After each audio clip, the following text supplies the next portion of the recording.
Bismillahirrahmanirrahim. Assalamualaikum warahmatullahi wabarakatuh.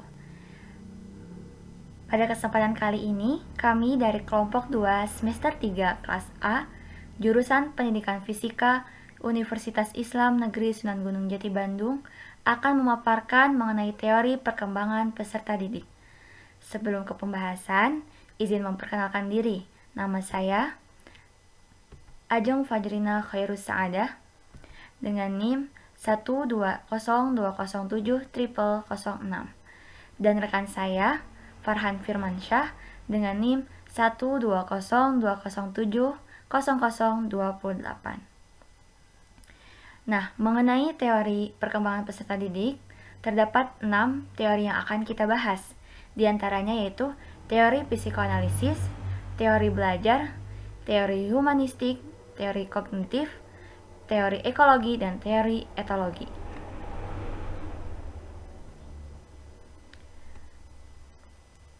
Untuk mempersingkat waktu, langsung aja yuk kita ke pembahasannya.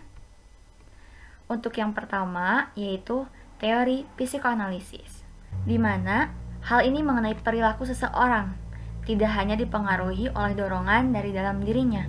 Perkembangan tersebut ditentukan juga oleh kompleksitas faktor eksternal. Pada teori ini ada 2 tokoh yang akan kita bahas, yaitu Sigmund Freud dan Erik Erikson. Untuk pertama, pada teori psikoanalisis yaitu Sigmund Freud, di mana dialah yang pertama kali melopori mengenai psikolog analisa. Karena psikoanalisis merupakan teori yang dikembangkan oleh Sigmund Freud dalam menganalisis psikologis manusia, serta lebih menekankan dengan hal masa lalu. Dalam hal ini, Sigmund Freud juga mengatakan bahwa kehidupan jiwa memiliki 3 tingkat kesadaran, yaitu sadar, di mana sadar adalah segala sensasi dan persepsi yang kita sadari pada saat ini. Dan untuk yang tidak sadar, itu adalah berisi semua dorongan atau insting yang tanpa kita sadari tapi ternyata berpengaruh pada perkataan, perasaan, atau perilaku kita. Dan untuk yang prasadar adalah yang mana berada di tengah-tengah, serta di mana keadaan tersebut berada pada tingkatan yang berisi pikiran dan diisi dengan pikiran yang berada di bawah sadar, tetapi bisa ditimbulkan dengan adanya kesadaran. Kemudian, Sigmund Freud juga mengatakan bahwa struktur kepribadian itu terbagi menjadi 3, ada das Es, das Ich, dan das Über-Ich. Di mana das Es ini adalah sebagai sistem kepribadian dasar yang di dalamnya terdapat naluri-naluri bawaan. Dan untuk das Ich yaitu sistem kepribadian yang bertindak sebagai pengarah individu pada objek dari kenyataan. Dan das Über-Ich adalah aspek sosiologis atau moralitas. Kemudian Freud juga mengatakan pada dasarnya manusia termotivasi untuk mencari kesenangan serta menurunkan ketegangan atau kecemasan. Tentu, dorongan-dorongan ini sering disebut dengan yang namanya insting, yang mana insting ini memiliki 2 kategori, yaitu seks dan agresi. Kemudian, Freud juga menempatkan kecemasan dalam dinamika kepribadian. Sebenarnya, kecemasan itu adalah hal yang normal, tapi jika kita melakukannya secara ekstrim, tentu ini berpengaruh pada perilaku neurotik kita. Sehingga dalam psikoanalisis terdapat cara mengatasi kecemasan yang disebut dengan mekanisme pertahanan diri, di mana terdapat 7 mekanisme pertahanan diri. Yang pertama adalah represi, yaitu mekanisme yang dilakukan ego untuk meredakan kecemasan. Yang kedua adalah sublimasi, yaitu mekanisme pertahanan ego yang ditujukan untuk mencegah. Dan ketiga, proyeksi, yaitu pengalihan dorongan, sikap ataupun tingkah laku. Dan keempat adalah displacement, yaitu pengungkapan dorongan yang menimbulkan kecemasan. Dan 6 adalah rasionalisasi, yaitu bentuk upaya individu untuk memutarbalikkan. Dan yang keenam adalah pembentukan reaksi, yaitu upaya mengatasi kecemasan karena individu memiliki dorongan yang bertentangan dengan norma. Dan ketujuh adalah regresi, yaitu upaya mengatasi kecemasan dengan bertingkah laku yang tidak sesuai dengan tingkat perkembangannya. Dalam hal ini, Freud juga percaya bahwa dalam kepribadian individu telah terbentuk pada akhir tahun kelima, dan perkembangan selanjutnya sebagian besar hanya merupakan penghalusan dari struktur dasar tersebut. Sehingga terdapat tahap perkembangan kepribadian, terbagi menjadi 5 fase. Yang pertama adalah fase oral, di mana sejak awal lahir sampai tahun kedua, yaitu seperti menggigit, menghisap, dan menelan. Dan yang kedua adalah fase anal, yaitu pada umur 18 bulan. Contohnya seperti adanya toilet training. Dan yang ketiga adalah fase terakhir dari pregenital, yaitu fase valis. Dan itu sekitar umur 4-5 tahun. Pada fase ini, konflik adanya pada anus ke area genital. Kemudian yang keempat adalah fase laten. Fase laten ini adalah masa diam dalam psikoseksualnya, tapi pada saat ini telah mulai dibentuk dan hubungan dari ketiga struktur kepribadian sebelumnya. Dan yang kelima yaitu adalah fase genital, yaitu fase pada pubertas. Dalam hal ini, Freud mengatakan bahwa perilaku ketika dewasa telah ditentukan oleh masa kanak-kanaknya. Kemudian, tujuan dan problematika pendidikan. Nah, menurut analisis psikoanalisis adalah memberi tuntutan bagi pendidik dan anak didik tentang apa yang hendak dicapai, kegiatan-kegiatan yang mereka lakukan, dan tentang kemajuan yang dicapai oleh anak didik, serta problematikanya seperti perkembangan motorik, perkembangan kognitif, serta perkembangan sosial dan moral. Dan selanjutnya, ini adalah Erik Erikson mengenai teori psikoanalisis, di mana menganut psikoanalisis Freud sehingga disebut post-Freud. Teori Erikson terkait dengan perkembangan yang berarti pada kehidupan seseorang. Teorinya mengenai kepribadian dan adanya perkembangan ego sehingga dikenal dengan psikososial. Menurut Erikson terdapat 8 tahap perkembangan yang akan dilalui, yaitu usia 0-1 tahun, yaitu tahap pertama dalam kehidupan, percaya atau tidak percaya, di mana seorang bayi yang lahir bergantung sepenuhnya kepada orang lain. Perkembangan percaya dibentuk melalui kepercayaan dan kualitas pada penjagaan bayi. Dan usia 2 tahun, yaitu tahap kedua, yaitu pembentukan ragu-ragu dan perasaan keyakinan dalam diri kanak-kanak dan kemauan untuk berdiri sendiri. Kemudian usia 3-5 tahun, yaitu mulai berinteraksi dengan orang sekitar dan mencoba untuk mengambil banyak inisiatif ide untuk melakukan sesuatu yang memenuhi naluri keinginan mereka. Dan keempat itu adalah umur 6-12 tahun, di mana tahap ini anak-anak mulai masuk sekolah serta mulai suka membuat keputusan. Dan yang kelima itu adalah usia 10-12 tahun. Adanya sedikit biasanya ada kekeliruan atau kecerobohan yang mereka lakukan, dan itu butuh benaran. Kemudian yang ke-6 itu usia 18-30 tahun, yaitu adanya kemesraan atau pengasingan diri, mulai mencari corak hubungan yang serasi dan mulai menumpukan kepada soal-soal pernikahan ataupun mengenai kekeluargaan. Dan yang ke-7 itu adalah generativitas, yaitu pada umur 40-50 tahun. Adanya pemusatan seperti hubungan dengan rekan kerja ataupun hubungan dengan keluarga. Dan nomor yang ke-8 itu di atas usia 60 tahun, seperti kesepaduan serta putus asa. Adanya refleksi diri serta mengembalikan segalanya. Nah, untuk selanjutnya adalah teori belajar, di mana teori belajar ini kita akan bahas dari Skinner dan Bandura, yaitu Albert Bandura. Nah, yang pertama kita akan ambil dari tokoh behavioristik, yaitu Bertram Frederick Skinner. Menurutnya, perilaku bisa diubah melalui proses pengukuhan atau penguatan positif atau negatif. Dan terdapat teori reinforcement, di mana perilaku dapat dikendalikan berdasarkan konsekuensinya. Dan pada teori ini juga, Skinner membedakan dua bentuk perilaku, yaitu respon dan behavior. Yang pertama, di mana melibatkan respon yang dibuat atau ditimbulkan oleh stimulus khusus. Nah, tingkatan ini yang lebih tingginya ada dalam conditioning. Dan menurutnya yang kedua adalah operant behavior, di mana perilaku muncul karena pengaruh lingkungan melalui penguatan, sebagaimana teori reinforcement. Dan hal ini adanya operant conditioning.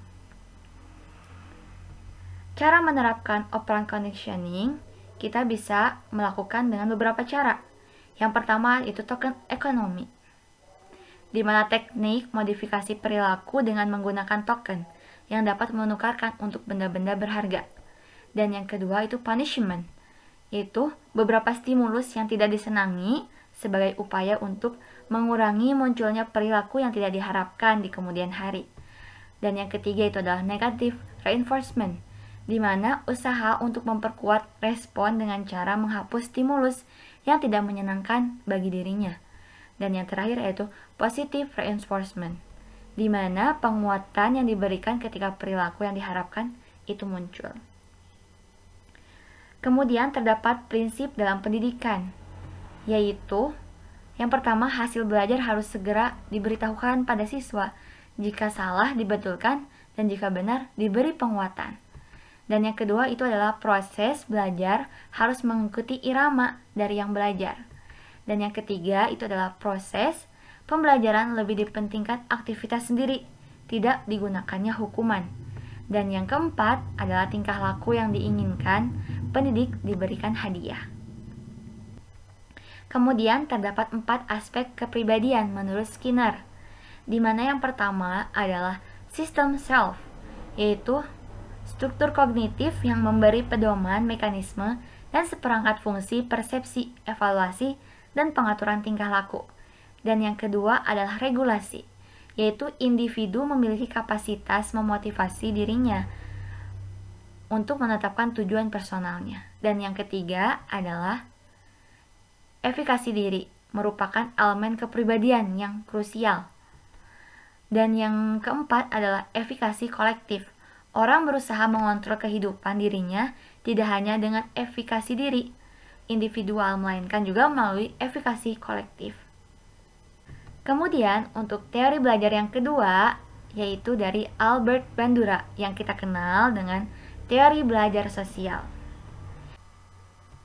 di mana ia mengkritik teori Skinner sehingga muncul teori belajar Bandura. Adalah teori belajar sosial yang menunjukkan pentingnya proses mengamati dan meniru perilaku, sikap, dan emosi orang lain.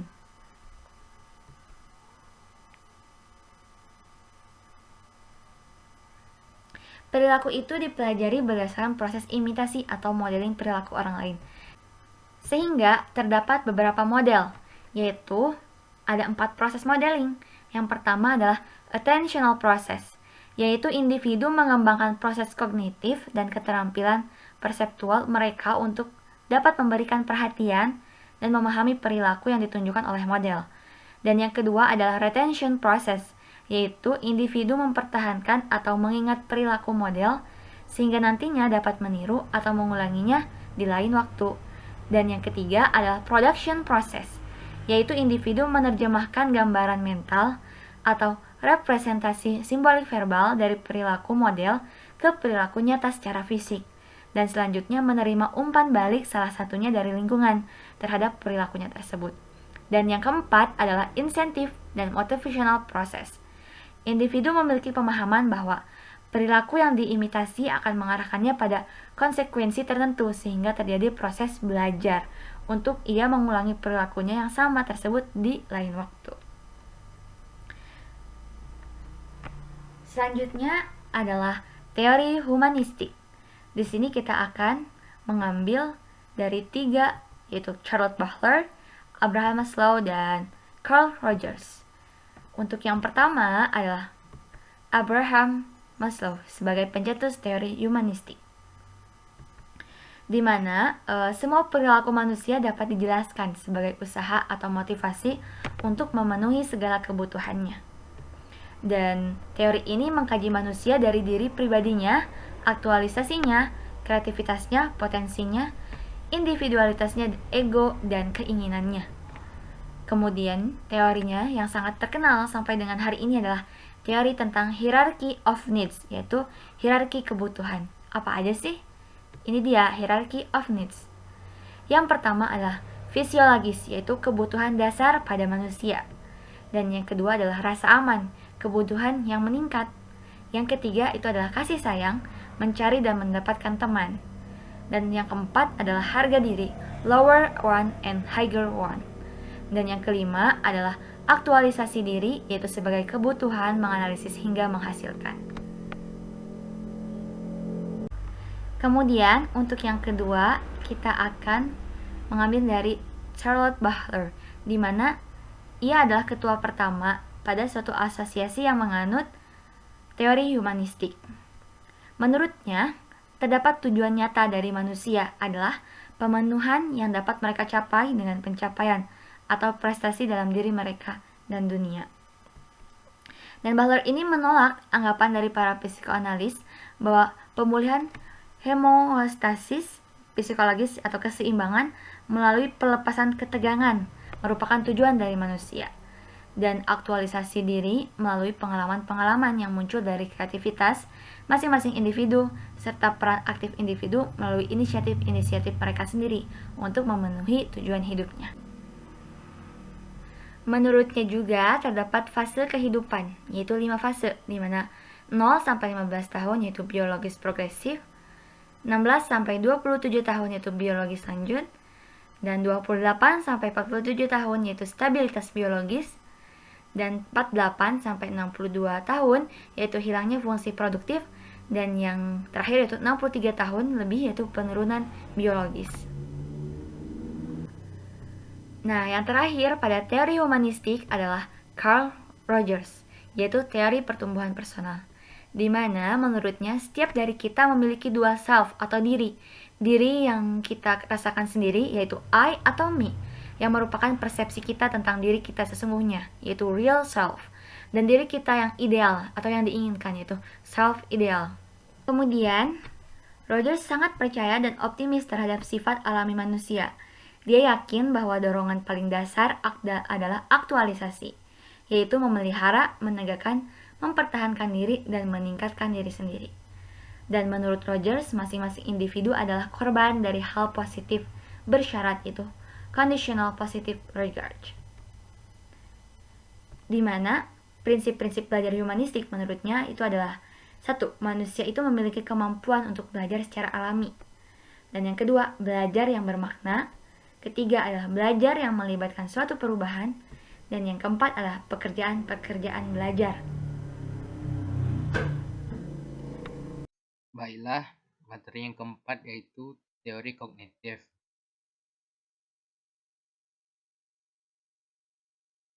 Teori kognitif menurut Jean Piaget yaitu seseorang dapat belajar secara mandiri dengan melihat orang-orang di sekelilingnya. Sedangkan menurut Lev Vygotsky, teori kognitif adalah seseorang harus ditunjang dengan interaksi sosial agar dapat berkembang.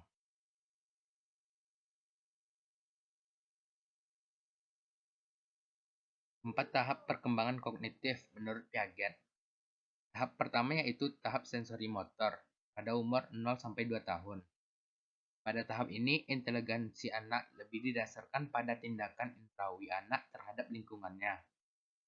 Tahap yang kedua yaitu tahap praoperasional pada umur 2-7 tahun. Tahap ini adalah jembatan antara tahap sensori motor dengan tahap operasi konkret. Tahap yang ketiga yaitu tahap operasi konkret pada umur 7-11 tahun. Pada tahap ini, anak mampu memperlihatkan lebih dari satu dimensi secara serempak dan juga untuk menghubungkan dimensi-dimensi itu satu sama lain. Tahap yang keempat yaitu tahap operasi formal pada umur 11 tahun ke atas. Pemikiran operasi formal ini berkembanglah reasoning dan logika remaja dalam memecahkan persoalan yang dihadapi. 4 tahap perkembangan menurut Lev Vygotsky. Tahap pertama yaitu tindakan anak masih dipengaruhi atau dibantu orang lain.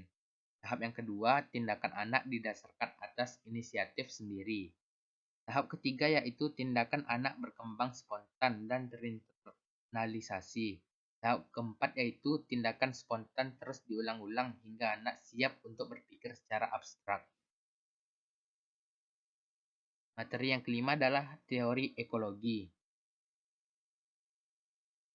Manusia dan perkembangan. Manusia dipandang sebagai makhluk yang berkembang dan beradaptasi melalui interaksi dengan semua elemen lingkungannya. Teori ekologi memperhatikan faktor internal maupun eksternal yang mempengaruhi masalah perkembangan anak. Penekanan penting model ini adalah pada konsep the person in environment. Ekologi manusia adalah suatu pandangan yang mencoba memahami keterkaitan antara manusia dan lingkungannya.